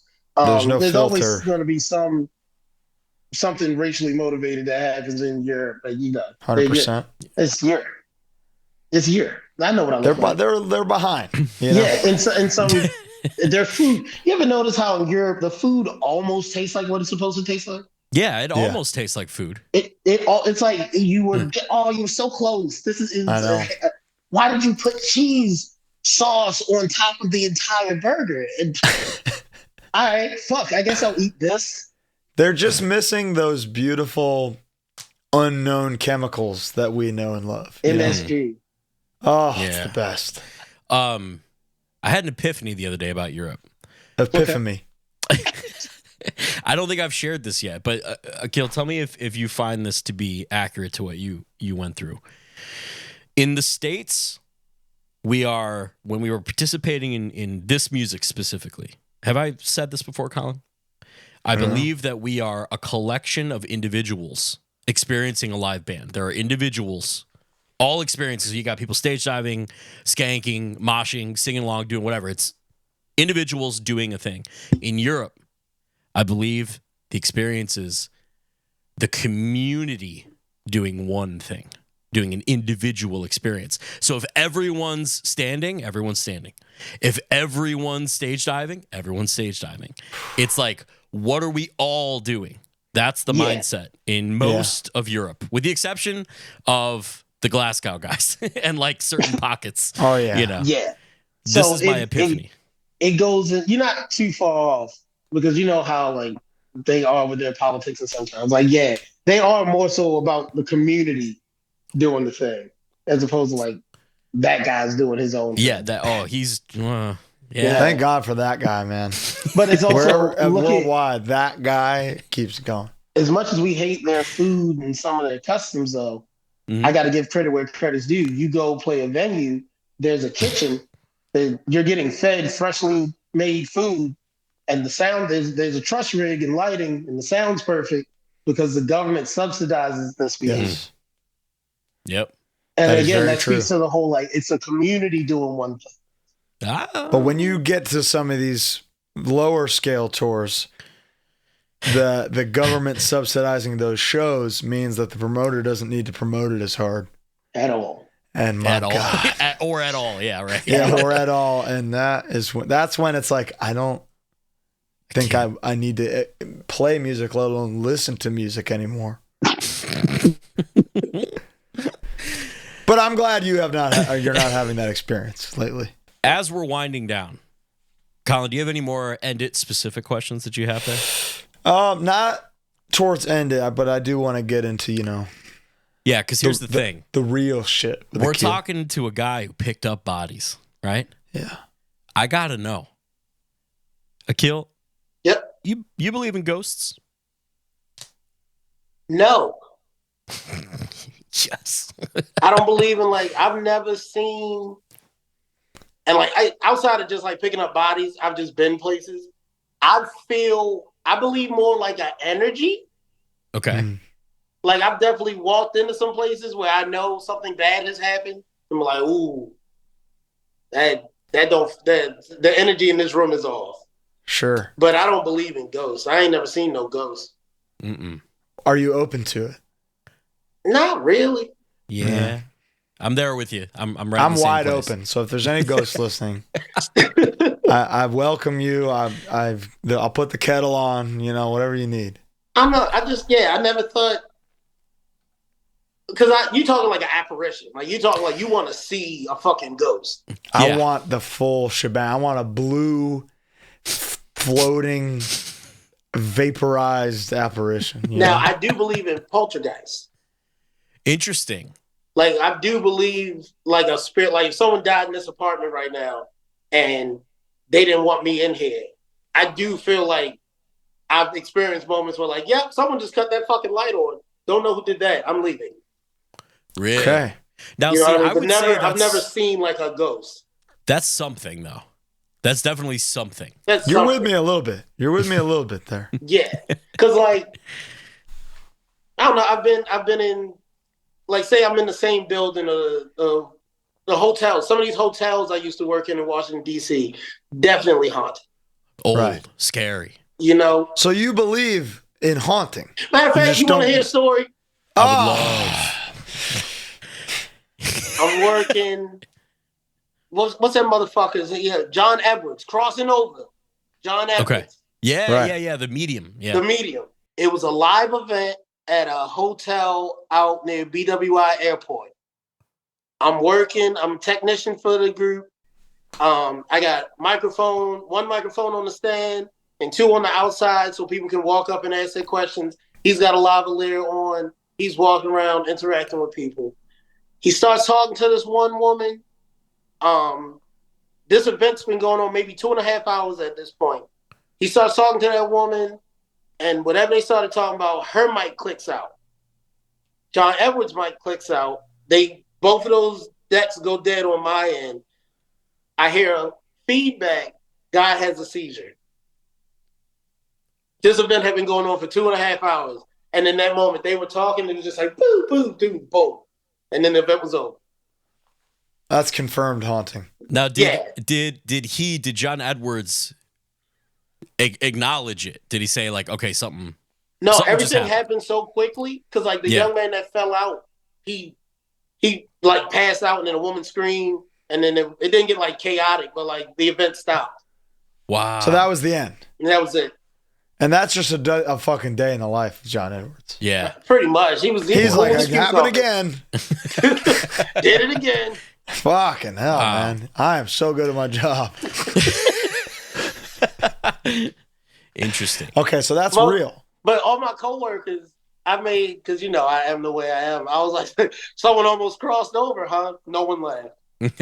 Oh, it's genius. I didn't get one. I didn't even get a sympathy chuckle. I would have stood up and applauded. There's something wrong with my brain where, like, if I'm sitting in this room and I have the rest of my apartment is empty and I hear something, I immediately go, "Oh, that's the hair stuff that I put on the shelf. My cat jumped up and he was playing with it. That's all that was." Yeah. Like, I immediately so when that happens, it sounds like, oh, something tripped a breaker and these 2 packs died, and then like I'm immediately but tripping a breaker is not going to kill these 2 mic packs. They're battery operated. He said the receivers died. Yeah, the receivers died. The 2, you know how wireless kits work. The 2 that I had in front of me, like 2 of those cut out at the same time. Yeah, the receivers. Making their mics cut out, and then that guy had a seizure. Now the seizure, but the thing is, no explanation, obviously. But like, if the circuit would have blew, all of my everything would have died, and my mixer. Good point. Because that's how it was trying to silence just those microphones because they were getting too close to the truth. Yeah, wow. I'm here. Think about that. Right? John Edwards. We got to get John Edwards on to confirm this story. He probably wouldn't remember that shit. He'll be like, "Oh, that was the 5th one that week, man." Yeah. So when End It is touring, this is very important. Yeah, because I know End It can eat. What is the place that unites the band in? You're flying down the road, you see that sign with all the places that you can stop. What's the one where you guys are all like, "Oh, fuck yes, they got this. Let's go eat"? I'm going to give you 5. Because it all depends. You know how it is. It all depends on where we at. First and foremost, Taco Bell. Really? The boys will... Because, sometimes there's nothing else, but if the only thing left is Taco Bell, we're good. Yeah, 100%. Because everybody can eat. Everybody can eat. They got a diverse menu. It's fun. We got vegan vegetarians in End It? No. Okay. We need the suffering in order to sell the suffering. I got you. Yeah. But what else? Culver's. Oh, beautiful. Brother, outstanding. We're pulling over. Butterburger me up, baby. Oh my God, dude. What a menu. Culver's. Yeah, amazing. I could eat there 7 days a week and have a different meal every time. And I've said this before, but there's something so beautiful about the fact that they started paying more money to have Coke products. Really? Yes, they switched to Coke costs from more. Pepsi. And it costs Pepsi more. sucks. Yes. Like, Pepsi sucks, but it's... I have a vendetta against it. Fuck Pepsi. Beautiful. Hey, Pepsi, you hear this? I said it. No, thank you. Coca-Cola all day. I need it to hurt when I drink it. Yeah, I need spice. I need the real shit. It's doing to my throat what it does to a car battery. That's why I drink it. Exactly. So, strip it. Taco Bell and Culver's. You're speaking of the heart here. Yeah. What else we got? Whataburger. Okay. I'm open. We're definitely going to a Whataburger. Waffle House. Oh. Naturally. We're from the East Coast. Yeah. And last but not least, I hate to be... You know how I said I hate a trend. You do. Shout out motherfucking Buc-ee's. Take me to Buc-ee's. Oh, yeah, dude. Man. We drive 2 hours out of the way to go to a Buc-ee's.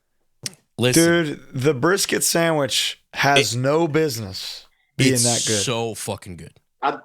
What else? Is it the Bucky Balls? I don't know. They got this like... The beaver nuggets. The beaver nuggets. Oh, dude. Oh my Take God. my The left fucking foot now so we don't have to do it later.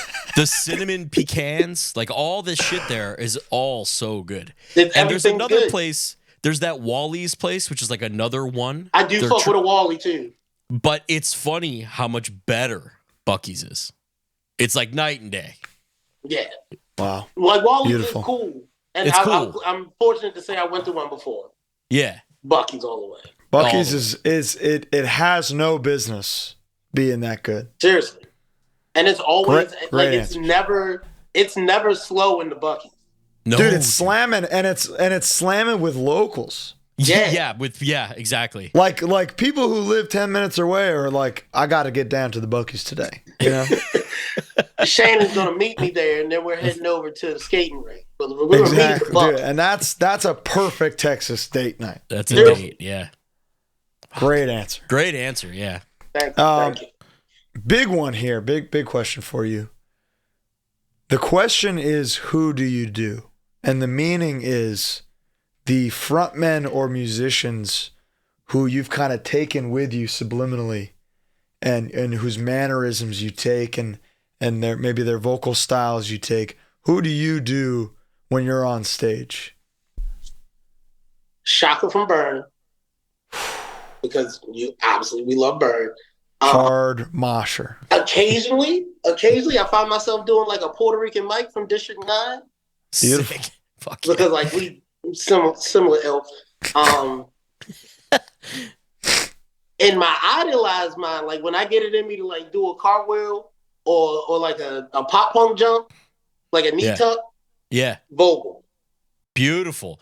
Dude, the knee tuck jump is very vocal. Yeah, very vocal. That's the only one I do. Yeah. Only one. Okay. I thought it froze. Yeah, true. Yeah, see, but I can't be jumping up and down like that. Yeah. No. My ass comes out and then nobody's happy. No. You know? Who else?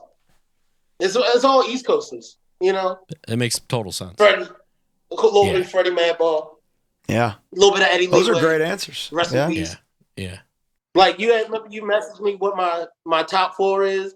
I was thinking I gave it a once over, and now that I'm saying this out loud, I'm like, yep, they coincide. Yeah. Okay, so now let's transition that into Akil, your 4 favorite hardcore records of all time. This is so. Of course, don't forget the struggle. Don't forget the streets. Warzone. Culture Shock by Four Walls Falling. Ooh. Wow. Yeah. So that's a first. That's a dark horse first. answer. Yeah. Shall Be Judged by Burn. And what's the first Shelter album? Mantra? Not Mantra. The one before that one. Perfection of Desire. So Perfection of Desire by Shelter, that's number 4. That's number 4 on the that top is 4. a very unique top 4. Told you I like music. You love music, man. Cool. It's My cool. old heads, like a lot of the older skins, last time Shelter played Baltimore, you know, they only know me as like, oh, that's Akil, he won us, rough and tumble. And then you'll see me just like moshing hard as fuck the Shelter. Like, oh, what are you in your 40s? And like, you calm down? Well, move. I love this band. I was in Portland the other day. I treated myself to a nice dinner. Nice. I was wearing a Youth of Today shirt, and one of the servers at this restaurant was clearly a Krishna dude. And he like brought me my thing, and he said, "Oh, here's this, and I love your Youth Crew shirt," and then walked away. Yeah, that's all he said. That's the only context he had of that. I love your Youth Crew. It's so weird. I'm sure he likes Shelter. Beautiful. Yeah. It's the best band. I don't even like. I like that funky record, the weird one. Oh, the one after Mantra. Yeah. Is that the one we messaged it about? No, that's not. That's not. What is it? Eternal. The one that's got Letter to a Friend on it. Yeah, that song's a banger. That's a banger. Yeah, okay. That's a banger. Yeah, I like that shit. But also because I am in DC right now, that first Rites of Spring album. I'm a real big emo because it's only an hour away from me. That DC sound, I love that DC sound. The first Rites of Spring record is incredible. I like Embrace and Rites of Spring a lot. I think they call that post-hardcore, but like if that came out today, you wouldn't think anything of it. You wouldn't like differentiate between the two. I don't think. Yeah. Now, something I'm curious about is your Baltimore top 4. Oh, and that can be bands if you wanted to. Yeah. So the way it goes, right? Gut Instinct, Next Step Up, Stout, TUI, and then End It. That's beautiful. That's a fact. Fuck yeah. That's a fact. I know all those dudes like before End It really popped. Like I've been here. Those are just the guys. And that's what I remember talking to Justice years ago, being like, "What's up with End It?" And he's like, "Those are like the guys in the pit who weren't in bands have a band." Yeah. So it's destiny. That's just how it goes. That's how it goes, man. You grow up living your life in the pit, making the shows good, And then it comes back for you eventually, always. Full circle. And now the people give back. They It's give you the insane. pit. It's Yeah. beautiful. I cannot believe that I've gotten to do half the shit I've done in life in terms of playing. We play fucking hardcore music. Like, I would go to the show with the intention of maybe not coming home. You know what I mean? Right. Like, because who knows what's going to happen? I used to have to It's walk. real. I used to have to walk home from shows like 3 hours, 3.5 hours through Oh my East gosh. Baltimore with fucking like skinny jeans on and docks, a Yeah. shaved head and a bomber. You know what I Hey, mean? you never I've know had how that's many- gonna Hey, go. yo, come here real quick. Nights. Yeah. But I ain't never got my ass whooped. You know why? Because I know how to conduct myself. Yeah. Absolutely. I've seen it. I've seen it now. Look at this. This is a beautiful episode. That's all I'm saying. You just talk to people the way it's supposed to be spoken to. Those are words of wisdom if I ever heard them. Truly. We've got some questions from our audience here. Oh, shit. Let's see what we got. Best Otto bar memory. Of what, like a show at the Otto? Or, That Any or memory. just an incident or something. I mean, I worked door there better part of a decade. Okay, I'll tell you. My favorite moment at the Otto bar, there was like this like college white boy hip hop show. And there was this real tall, lanky dude in there. And he was just disrespectful. I'm watching him like get close to women and like rub his junk on him a little bit, but he's drunk, so it's like, oh, I'm sorry. I watched him spit on the floor. I watched him drink his beers and throw his beers on the floor. He's getting up on stage while people are performing. He's just generally being an asshole, but he's riding that line where as security, if I approach him, I'm looking for trouble. Right. Yeah. Because as much as he's being a bother, he's just drunk. Yeah. I go outside. I'm like I'm always walking in and out of the club because you never know. I like to catch something before it happens. I go outside. He's pissing on the side of the building. Now you got him. So now I'm like, hey, you're cut off. And now this is where I was in the wrong. I should have just walked inside. But he looked me up and down like I was someone to be looked up and down upon. So he went for the double leg, like I shoved him. He went for the double leg. I sprawled. To hold him down. I soccer kick his shit. And now I have to not come to work for 3 months. You did what anybody would have wanted to do. Yeah. Fuck Sure. him. Outstanding. Outstanding. You really delivered there. That's just one that I can remember. That's beautiful. Beautiful. I gave Somebody- him like 3 hours of leaving him alone. Like, I'm just picking up his trash. It's not really that type of night. It's fine. You did the right thing. I think. I have like a problem with, I don't mind drinking and drugs. You know, you've been around us. We drink. Right. But you ever seen me so fucking drunk that you like, God damn, that Akil was fucking in one. No. Absolutely No. not. I don't believe anyone gets the right to conduct themselves like that, no matter how much drugs or alcohol you've ingested. Yeah. Like, Interesting. if your drinking is becoming a problem for everyone in the room, you need to stop. 100%. Well, you sound like the ideal guy to be working door or God, bouncing yeah. at any club, you know? I'm just hanging out. Somebody asked if you've ever shit the whole toilet. Shit the whole toilet. That's a crazy question. I don't know why they're asking that. We're I know sorry. I have. But I mean, Sorry. I've shat once upon a time. How Amen. about toilets in Germany? Man, What the The fuck are they they doing? vary so much. They're What so do they do? silly there, man. Yeah. They're just so weird. Have They you guys want to played smell Italy it so yet? bad. Yeah, I played Italy, Italy, and it had the hole in the ground, no toilet. Yeah. Yeah. It was a I don't shit know. hole. Yeah. Yeah. And like the whole time, I'm thinking about like my diet, like what was coming out of me. You know, you're on tour. Yeah. And I was like, yo, I would have, my Achilles will be covered in shit. Like, there's no way. How 100%. you shit in this hole? I don't know. It's sadly kind of efficient because I guess that is like biologically the ideal. Like this stance Yeah. is like biologically Yeah. ideal. He's saying I this had- because that's how he shits on his It is, own it toilet. is, Yeah. See, I've had meniscus surgery on this right leg, so I So can't good. I can't squat like that anymore. Fuck Okay. no. The whole time, I'm like, it would have never worked. That's me. Pardon my squat privileges. I didn't mean to step out of line there. I get it. That was a real culture shock moment because going to Italy, it was like on the first tour, I was so excited, and then going to the bathroom of the venue, and it's like, how they eating all this fucking pasta and pizza, and then getting down like this? Seriously, my God, how did you enjoy playing Night Shift Party Weekend? Somebody asked. I had a great time being down there in Daytona. Weather was nice. Crowd reaction went well. I enjoyed it. Shout out Night Shift. Beautiful. Somebody asked Akil and Stavros collab when? Probably never. Probably never. I mean, nothing against Stavvy, but see, that's the thing. The world is like, oh God, Stavros. This is not me shitting on Stavvy. I don't know Stavvy, but I did live in Greektown, so like I know a humorous Greek man from Baltimore. Right.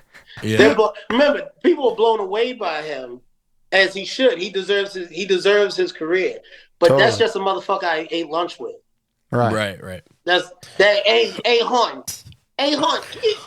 You know, please don't take this the wrong way, right? My granddaughter's mixed. I just need to know, like, do I get what should I get for her hair, hon? I ain't got a fucking clue. I know that lady. That's my Dude, the accent, you're crushing. Oh my God. The Baltimore accent, like the Maryland accent like that, it's unfortunate how funny it is with the scale of how bad the guy saying it could also probably whoop your ass. Yeah. You know? Yeah. It's not so it's like it's only so funny. It's not too dissimilar from Boston either. Yeah.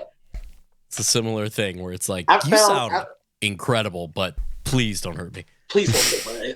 I found myself in Europe, in the United Kingdom, because we went to different parts and we were around long enough that you can hear the variances of accents. Yeah.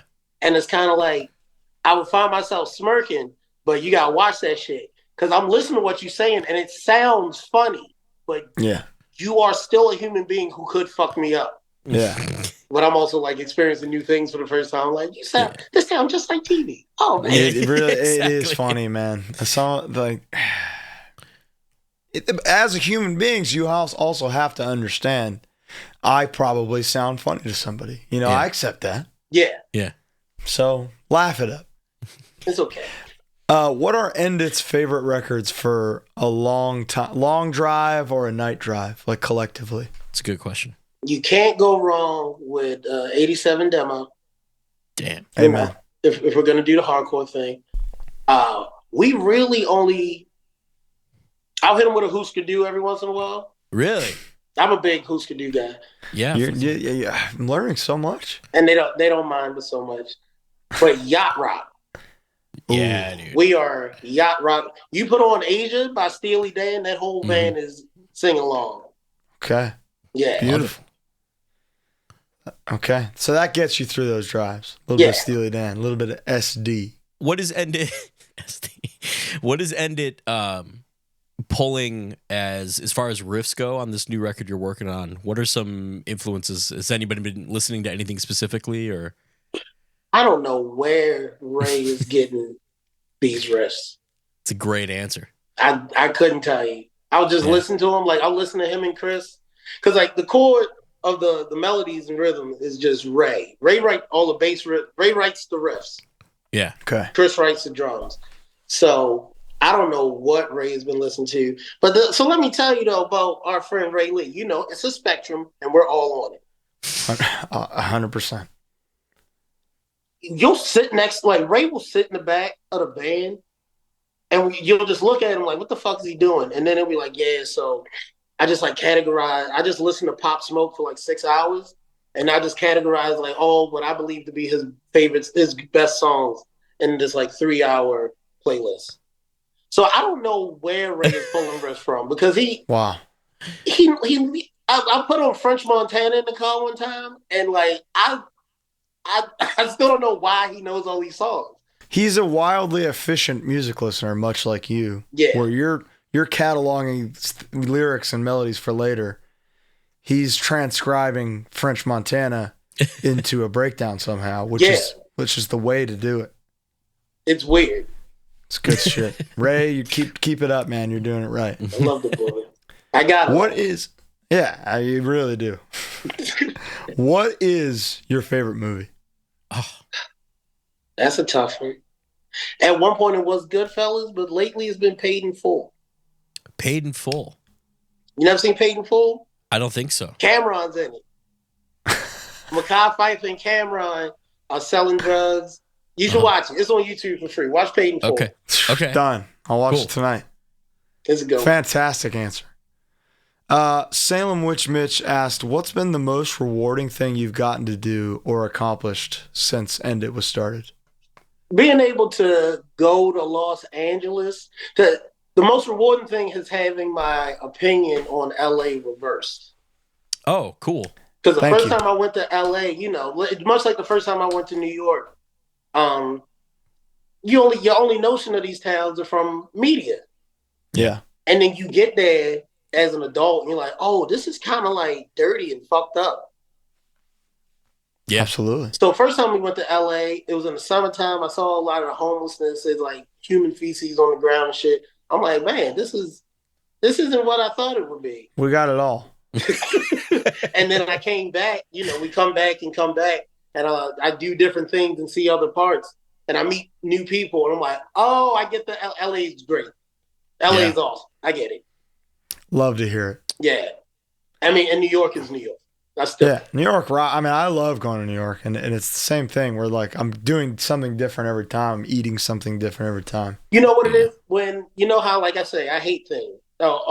My initial reaction to something is a dislike. Because if I keep it away from me, I don't have to interact with it. I can't be harmed.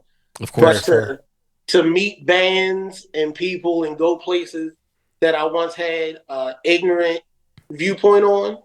Because that's one thing about Baltimore. We will gladly be just as ignorant as the day is long. You know what I mean? Yeah. And be proud about it. Like, now I don't go over there. They like to cuff their pants up, and I don't get down like that. And that's a reason for people to not go to whole parts of this town. Wow. Like, we used to beef DC, and I would not go to DC. A show in DC, I ain't going to DC. Fuck them kids. What they do? They know what they did. But now, being an adult and growing up and letting go of fucking stupid things. Yeah, I get to experience things wholeheartedly. That's the stuff of life, man. Small viewpoint. So another part of home. Yeah, that's very adult of you. I like that. What is the worst job you've ever had? Somehow not picking up bodies is going to be the answer. That's a cool ass job. Hilarious. Yeah. What was the worst job I ever had? Yeah, working at Jamba Juice in the airport. That sucked, dude. That was not fun.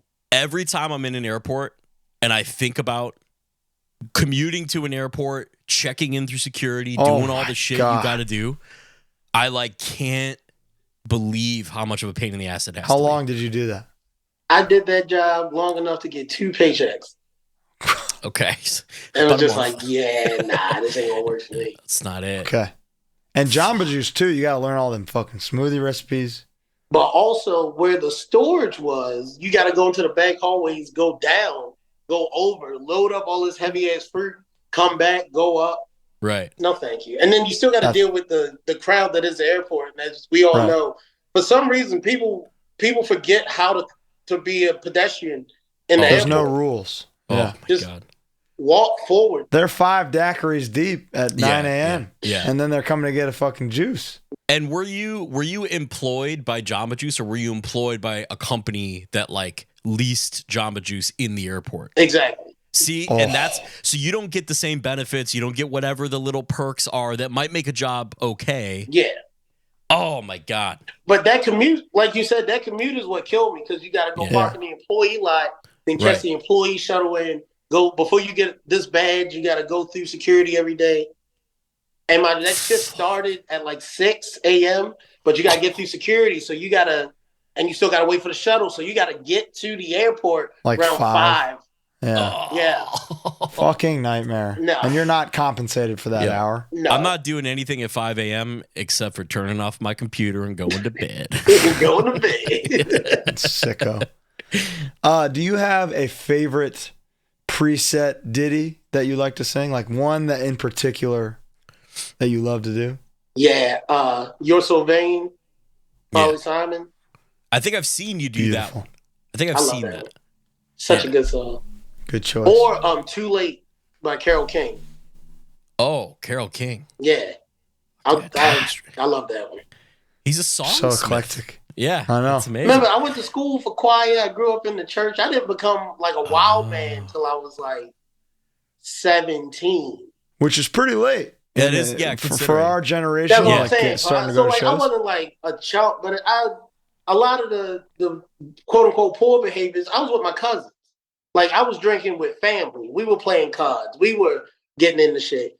And then it wasn't until I transitioned to this thing called hardcore and started not hanging with my family as much and hanging out that, but like, I mean, not to say too much, but like me and my other cousin, I've been drinking smoking weed since I was 12.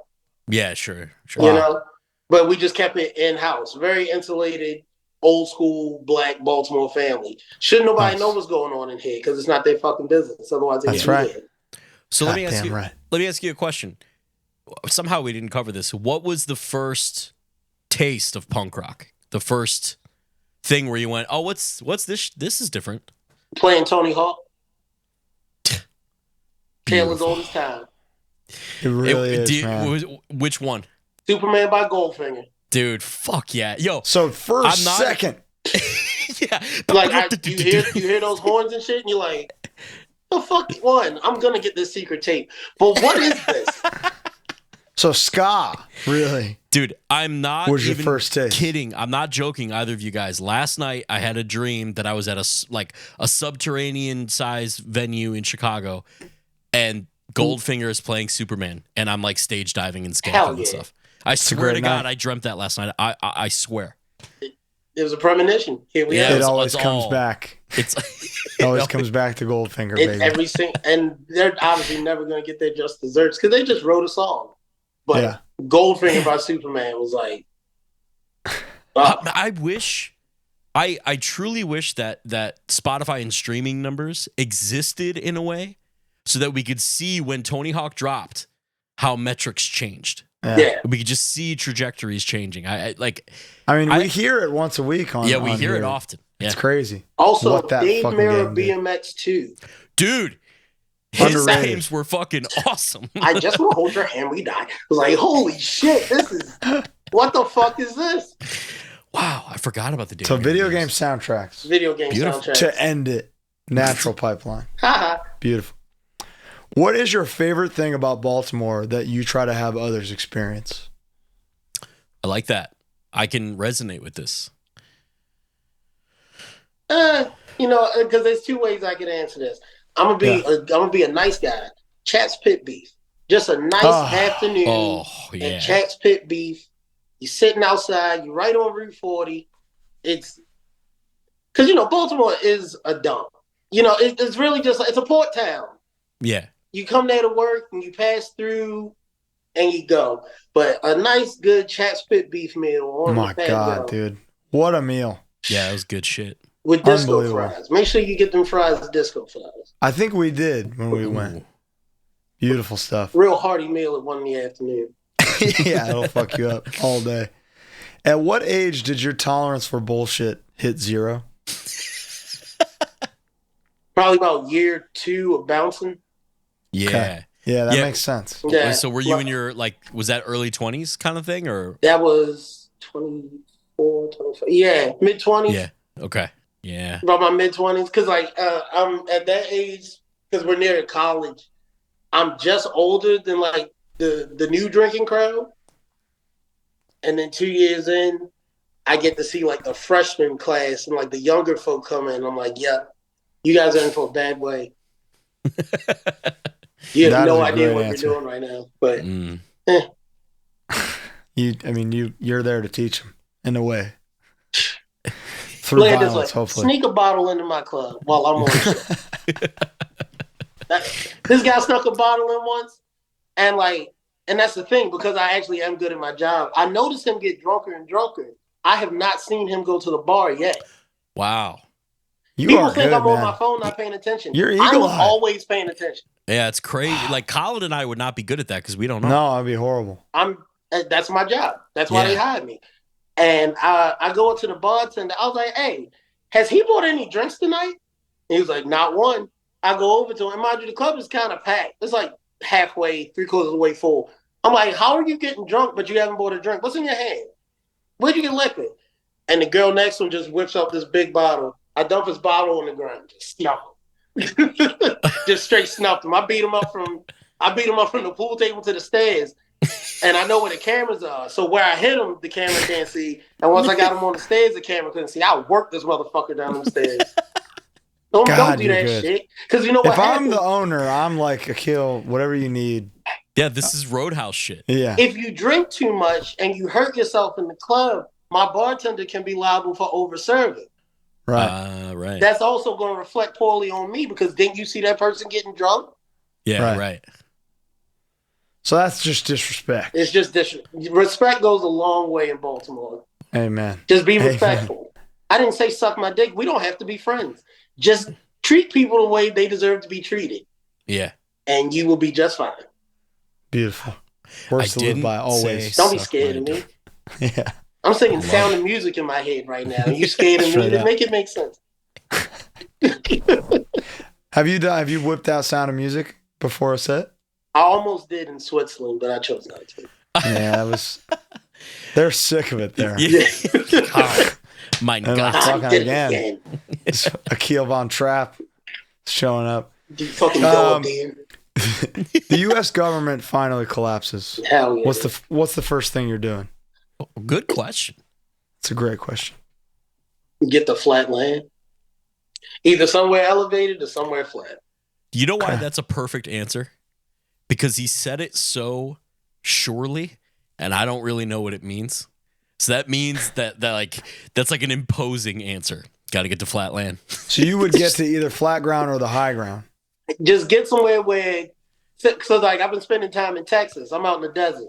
So we out in the desert. If you try to come get me, it's wide open skies, it's wide open spaces. I can at least prepare. Okay. And if I'm high up, now I got that view as well. Yeah. Damn. They're not going to get you. They're not. They don't want me. What you want me for? Exactly. Well, that too. Allegedly. How is tattooing coming along? So I was never a tattooer. I just worked counter at a tattoo shop. I wanted to be a piercer, but you gotta be able to consistently show up and work your shifts and whatnot. And we toured too much for me to learn a skill right Yeah. That's an icky job to me, piercing. Yeah, I couldn't do it. Yeah, I'm an icky dude. Say no more. Favorite comedian right now? Are you like, as somebody who's done comedy, are you into comedy? Like, is it something you actively listen to? Yeah. Okay. I haven't as much lately been keeping up with my podcasts and stuff like that, but obviously Chappelle and my buddy, shout out Chappelle Lacey. Totally. The homie Jamil from DC, I just saw him perform not too long ago. I see, we see a lot of things on the reels and TikTok and whatnot. Yeah. So like I'm hip to a lot of those comedians. I love comedy. Reels are keeping stand up going, dude. Yeah, crowd work and reels. Crowd work is unbelievable. Somebody asked, what's up with up the bluncks? So Kevin just got married. Again, touring. Kevin got married. And like we kind of lost momentum. I had some things going on. I broke up with a lady. I'm moving here and there. So it kind of just fell by the wayside. Yeah. Makes sense. That was fun though. So somebody already knows that you love ska. So somebody asked for your Mount Rushmore ska. My ska Mount Rushmore? Yeah. So remember, I'm like trad skin. So the Specials. Fuck yeah. The Beat. Streetlight. They got riffs, man. They got Catch 22 just played 2 days ago. Yeah. Really? In Baltimore. That was good. Who else? Oh, Judge Dredd. Sick ass name. Hard ass name, dude. Yeah. The hardest Sky you've ever heard. And Laurel Aiken, old school Sky. One of my you came prepared. One of my all-time favorite videos on the internet is the Specials playing some club. It's like professionally shot, and they cover the Harry J All Stars Liquidator, I think. And this bouncer keeps fucking with a kid, and the white dude singer like whips a tambourine at him and is like cursing him out on stage, and then they eventually get all the kids on stage and they all like moon stomp for the whole song. Awesome. It's one of the coolest videos that exists. That's on cool. the planet. Hey, I got to see that. Is it on YouTube? I will send it your way. Thank you. What was it like getting Striking Distance to play the Unpleasant Living release? Oh, I mean, that's our buddy. Yeah. Dave Bird is like, we've looked up and just seen Dave Bird. Dave Bird's like, I'm gonna hop in the van for 3 days. I'm like, duh, come on. It's Dave fucking Bird. So remember Pat is Pat Martin tour manager for Thursday and Warped Tour and shit. So like he's an older guy. Those are his contemporaries. So he just asked his friends what they like to play. So cool. That's fucking awesome. Yeah. Like it's funny, the other day a kid was talking to me and he was like, "Kid, how old are you?" I was like, "Fuck, I'm 34." And all these kids were like blown away. They were like, You're 34 years old? Because they were only like in their late teens, early 20s. Right. And it's like, yeah, this hardcore thing's been going on for a while now. 100%. I'm like an old guy. And I'm only 34, but it's weird being We're doing great, man. It's do you feel weird about it? When you guys walk into a show, Colin, you just played these huge shows, the Tsunami shows. I did just play massive shows with Tsunami where they're drawing their own kind of freak, and I don't say that in a derogatory way. No. Freak. We are the freaks, We're the freaks.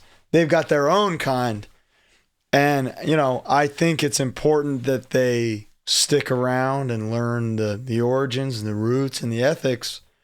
But I think they're there for the right reason, which is good. Yeah.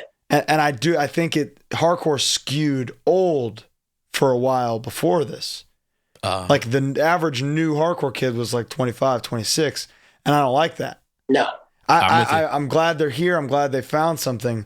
But like, they'll never relate to it the way that we do because it was there when we really needed it. Needed it. Yeah. New kids, they're fine. Don't get your hopes up about them sticking around. That's something I've not necessarily had to deal with because that's dramatic. But as things evolve, things change. Yeah, they don't care, and I can't expect them to care. I'm just happy you're here. One more day spent together. That's beautiful. I'll still get on stage and talk my shit because we know what is and ain't fucking hardcore. Yeah. But I'm not. Whereas in years gone by, people would just make you feel bad because you didn't know that you weren't there. Now that we get older, if you're going to be responsible to the thing, hopefully you do still go to local shows and talk to the kids and show them new band or older bands. And tell them the stories and the guys and nicknames and all that. I think that's probably the biggest difference is how many people were at the Riverside show, Colin? 1,800 or some shit. So the biggest show I went to as a kid was like Chicago Fest. There was like 600 people there. Yeah. And that was fucking huge. Yeah, I didn't want to go to anything with 1,800 people. Right. That has to be the biggest difference. I want to kick all 15 of my friends' asses. Yeah. And nobody else there. Nobody else. That's the dream. It's a real humbling moment right now to let go of that old school hardcore. Because, we were bullied. I wasn't bullied, but there's initiation into every gang in life. Yeah. Sure. And then you get to this point and you wanna treat the kids the same way. You still want to do that psycho crazy skinhead shit, mosh hard, weapons, fuck shit up. But these kids aren't that. Yeah. It's different. It's different. And that's fine. And it's fine. They're supporting, they're keeping it alive in their own way, and we are lucky to have them. We're lucky to experience this growth. I think it's just all more than we ever anticipated. Right? Yeah. You know what? Yeah. I'd rather some kid be in their teens, find hardcore, gain an appreciation for it, realize it's not really for them, and go off, become a pharmacist, get married, have a good life. You know what I mean? You know what? Who was I talking to the other day? There really is a thing where I feel like if you go through a punk phase, even a few years in your youth, that will positively affect you. For the way that you treat people and you handle situations and your ethics forever. You know, I really do think that. So there is merit to that. That even if people are just hanging around for a little while, if they get an appreciation of it, I think you're right. I think there's value in that. And it's never been easier. And remember, it's never been easier. And hardcore is part of everything. Yeah.